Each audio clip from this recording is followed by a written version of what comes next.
Shalom, salam sade, salam weekend, salam hari Sabtu. Salam boring juga lihat market kripto yang agak down ya. Tapi sau mantap. Semalam, akhirnya yang ketendang balik semua masih ada profit. Good luck semalam ya. Kemarin kripto agak drop sampai di 63-an something ya.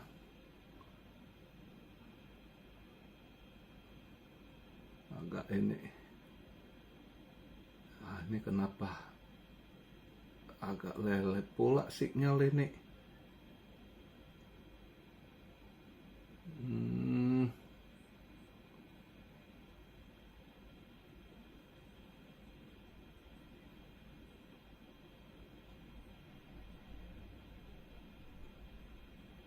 Ini cuaca kurang bagus sih. Agak nge-lag. Kenapa tiba-tiba agak nge-lag ya?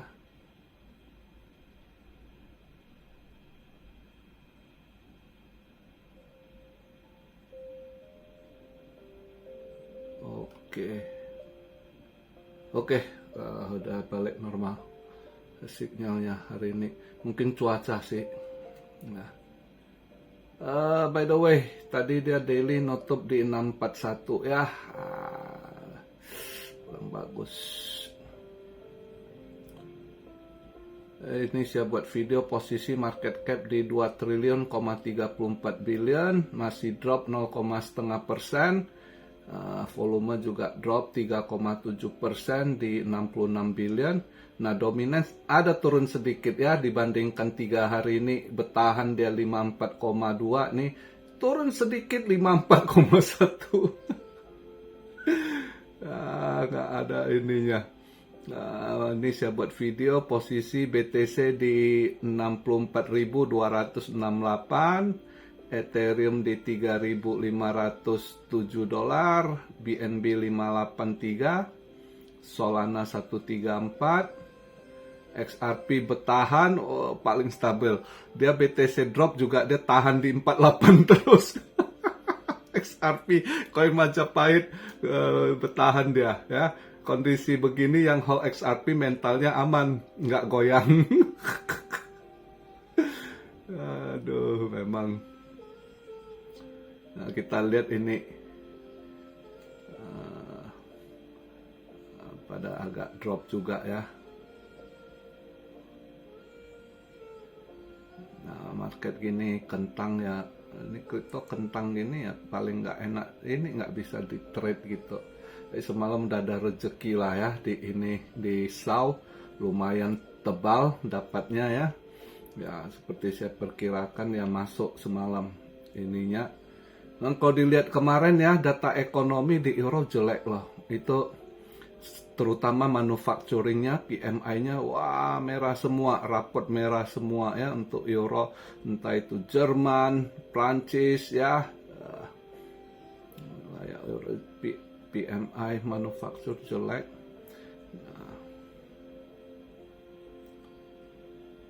Terus semalam Amrik menguat, dia hijau ya, dolar menguat. Nah, emasnya terdiskon lumayan ya, perkiraan. Dia rapot hijau semalam, eventnya itu S&P PMI-nya di atas daripada forecast ya.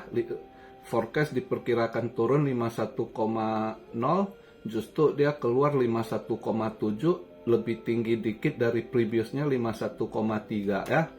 Begitu juga composite PMI-nya juga di atas daripada forecast, juga sedikit di atas dari sebelumnya ya. Begitu juga global service PMI-nya juga di atas dari sebelumnya gitu. Nah, existing home sales-nya itu yang saya perkirakan dia agak drop gitu.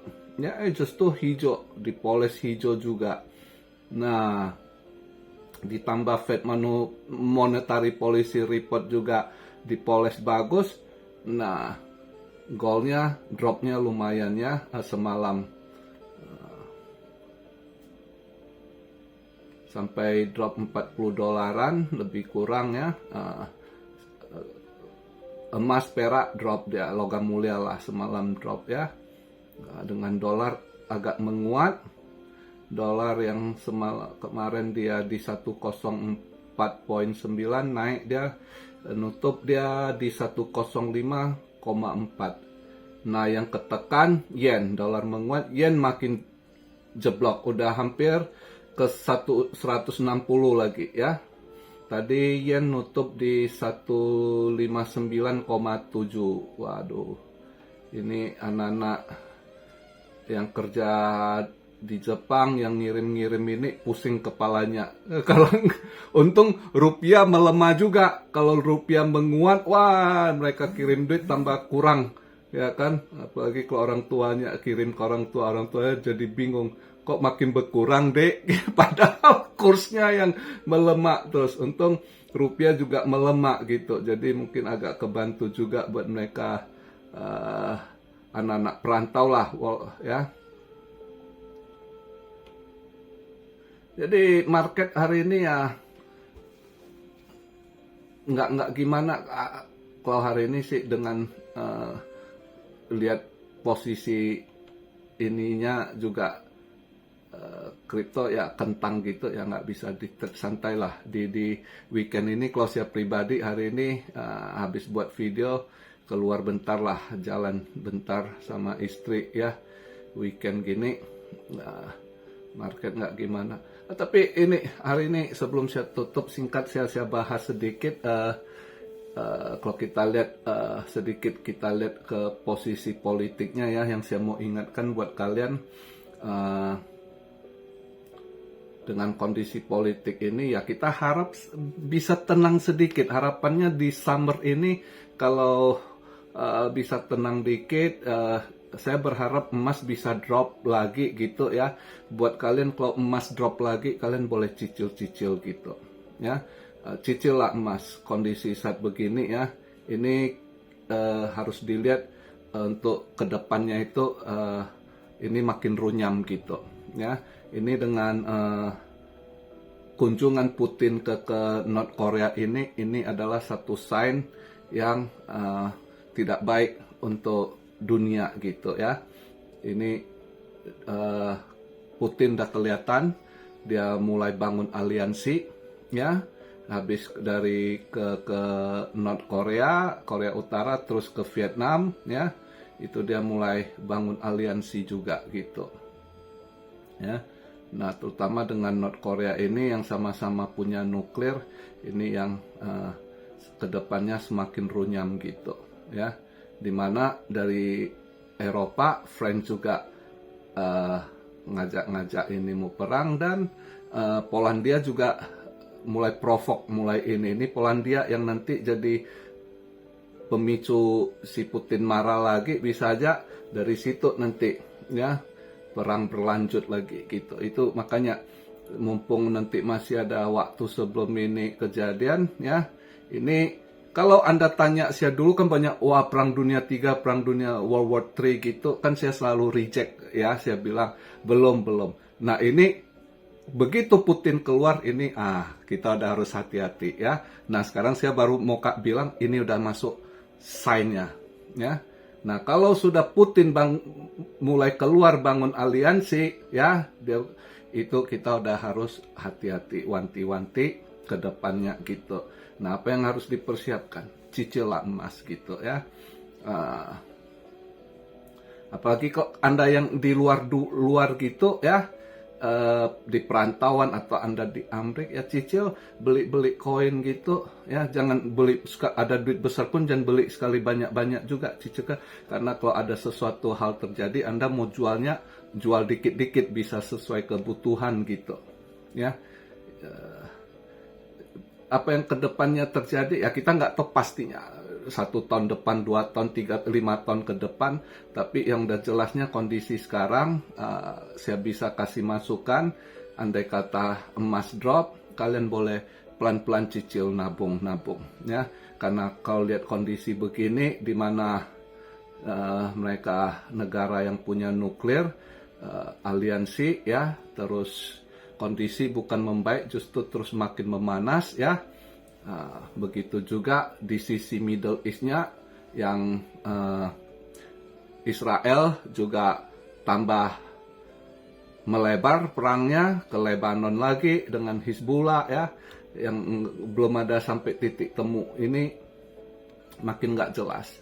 Jadi kalau kalian pinter-pinter, anak-anak kalau yang pinter ya, seharusnya jangan terpengaruh politik. Di Indo kalian usahakan kestabilan. Ada yang mau ngacau, mau ini itu buat politik lebih kacau, kalian jangan terpancing, justru lebih redam biar kestabilitas, keamanan politik stabil, ekonomi walaupun agak jelek ya di mana-mana ya, pengangguran terus meningkat gitu kan, layoff di mana-mana, itu bukan di Indo aja, di mana-mana sekarang ya. Bisa kelihatan, Anda lihat dari data PMI aja, PMI itu kan manufacturing ya, industri-industri gitu ya, itu pada jeblok semua, makanya layoff gitu, yang bangkrut gitu ya kan. Nah, jadi buat yang ada ini masih kerja stabil, ada duit, cicil. Saran saya kasih masukan cicil emas ya. Kalaupun perak, ada perak, Anda cicil perak di Indo ya. Antem kan ada jual perak juga ya atau apa. Saya kurang tahu lah, kalian coba cari informasi, bisa kalian nabung-nabung emas, perak gitu. Anda uang kecil nggak mau ambil emas, perak boleh gitu ya. Tabung-tabung aja, anggap ini ya. Itu yang bisa saya kasih masukan dengan kondisi hari ini Sabtu kita agak santai. Saya lihat perkembangannya ini mulai kita udah harus wanti-wanti, lihat sign-nya udah kedepannya makin nggak jelas gitu ya. Kalau sebelum-sebelumnya dari tahun lalu pas pas serangan perang Rusia Ukraina semua udah teriak World War III, saya bilang belum gitu kan. Nah, tapi kali ini begitu si Putin udah keluar dari kandang bangun aliansi, nah di situ kita udah mulai ini udah harus prepare, hati-hati ya kondisi ke depan gitu. Oke, jadi sekilas saja lah hari ini di Sabtu ini pembahasannya. Jadi kita harap sedikit bisa stabil. Saya sebenarnya berharap heart rate juga itu agak mendukung biar emas bisa ketekan dulu gitu ya, sebelum semua explode gitu kan. Jadi kita bisa cicil-cicil dulu ya kan, ada dana beli gitu kan emas sama perak. Lihatlah harapannya. Satu lagi, agak hati-hati dengan saham-saham bank pada goyang ya dimanapun, terutama mereka problem di bond derivatif ya. Jadi banyak yang dalam keadaan rugi. Mereka hold bond justru rugi ya, mau lepas juga susah jualnya gitu. Nah, makanya ini ke depan masih banyak bank yang akan goyang gitu. Jadi kalau Anda yang main saham-saham bank, hati-hati. Saya selalu dari dulu, karena walaupun bank nanti naik dikit, saya pernah sampaikan ada yang katanya bank naik, ya naik dikit nanti jeblok lagi ke bawah ya gitu terus gitu ya. Hati-hatilah saham-saham bank, hati-hati ini saya nggak ngomong saham Indonesia, Bank Indonesia nggak ikutin, tapi overall bank-bank luar itu ya, terutama Amerika, Europe gitu ya, itu bank. Ini Jepang aja salah satu bank agriculture-nya itu agrikultural kalau nggak salah itu apa cukim namanya saya lupa, itu posisi dia mau lepas bondnya sampai di Maret itu sekitar 63 billion. Ini posisinya juga sudah loss 1, sekian billion gitu. Ya, dia mau lepas juga makan waktu. Targetnya sampai di March 2025, itu syukur. Dia juga ya itu yang dia hold bond euro sama bond Amerika. Nah, ini sekarang pusing mereka. Pengen dikirain makan bunga bisa cuan, justru ceblok.